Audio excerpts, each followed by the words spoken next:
السلام عليكم ورحمة الله وبركاته. أخباركم إيه يا رجالة الثانوية العامة؟ يا رب تكونوا بخير ومستعدين لموسم الحصاد بتاعك. الموسم ده هو موسم الحصاد بتاعك أنت، ركز فيه.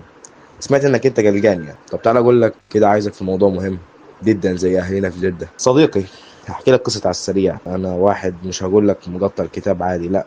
أنا كنت عادي جدا زيك، بل كانت معايا مشاكل ما تخلينيش أذاكر كويس.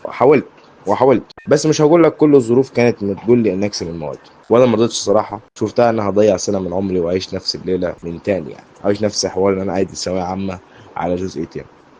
المهم دخلت قلب ميت وقلت يلا، يعني ده كان امتحان. يعني هقول لك اتظلمنا كان كلنا كنتيجه، وفعلا اللي اخذ نصيبه منها بما يرضي الله وعدت على خير. مره واحده كده ما عداش شهر عن الامتحانات، لقينا النتيجه ظهرت.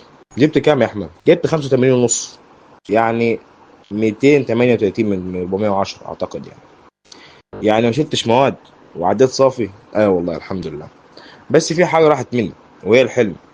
الله اعلم كان نفسي ابقى ايه. كنت في مرحله ثالثه ومش عارف يعني ايه اصلا، يعني كنت عارف أفضل في مرحله اولى ومرحله ثانيه ومرحله ثالثه، وكنتش فاهم يعني ايه اصلا مرحله ثالثه لغايه ما اكتشفت ان لما دخلت الكليه عامه اللي انا فيها. كل اللي حواليا قدموا ونجحوا ووصلوا لكليات محترمه جدا وكويسه، بس انا فضلت واقف. هعمل ايه؟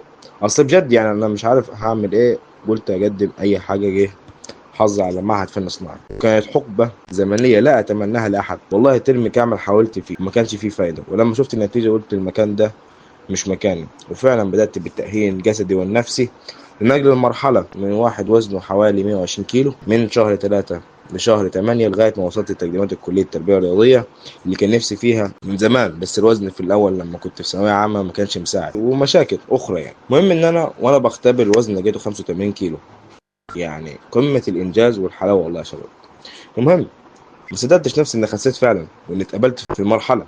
وأول أيام الكلية بدأت آخد خطوة في كيفية التأقلم مع أوضاع اللي هعيشها، كيف هوصل للنجاح المطلوب. ودورت وسألت سنة رابعة اللي محدش فيهم بخل عني بمعلومة، بل بالعكس كانوا نعم الإخوات والصحبة الصالحة، وأنا أدين لهم بكل المحبة والإخلاص ليهم جميعا. وبدأت آخد خطوات الرحلة اللي كانت معايا في بدايتها رغم صعوبتها، بس تحس إنك وصلت باستحقاق، وكان فيه طعم متعة ما تتصورش بصراحة. والحمد لله أنا عديت الترم الأول بتقديرات محترمة جدا.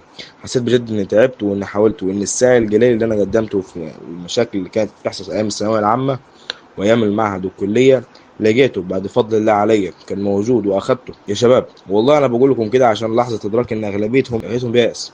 في ناس عظيمة أكتر مني مرت بظروف أصعب بكتير ونجحت حتى لو مش من أول مرة. عايز أقول لك خلاص يا أيها الإنسان أو يا أيها الصديق، ده امتحان زي أي امتحان. ما تخافش ولا تقلق بشكل يخليك ما تدخلش الامتحان. لا، عيش حياتك وخش الامتحان وحل واعمل اللي عليك، وساعك هتاخده حتى لو مش من أول سنة. الساعة اللي أنت عملته طول السنين ده مش مقتصر على ورقة ما تعديش 3 جنيه بالطبعة بتاعتها. السعي برضا ربنا عليك وفضله عليك. أي حاجة تاني يبقى مجهودك اللي ربنا برضه أنعم عليك. فما توقفش حياتك على ورقة وتخاف أو تخسر آخرتك بسماعة تلاقي نفسك ضايع في المستقبل. مهما حصل حاول بنفسك وهتلاقي منك كتير والله العظيم. أنا بقول لكم كده عشان عندي صحاب كتير في سنة دي في ثالثة ثانوي مش عارف أجمعهم إلا على السوشيال ميديا. أتمنى منك المحاولة دي تكون راجل فيها وتثبت لنفسك والكل إنك مهما حصل مش ورقة هي اللي تحدد مصيرك. في حاجات تانية انت في عصر الشغل الفردي، المواهب الفردية، لو ما عرفتش هنا هتعرف هناك، وده شيء اكيد مرتاحين فيه. اتمنى لكم كل التوفيق ان شاء الله. هحاول اسال عليكم الامتحانات القادمة. موفقين ان شاء الله، وشد حلو ان شاء الله ربنا هيكرمك. السلام عليكم.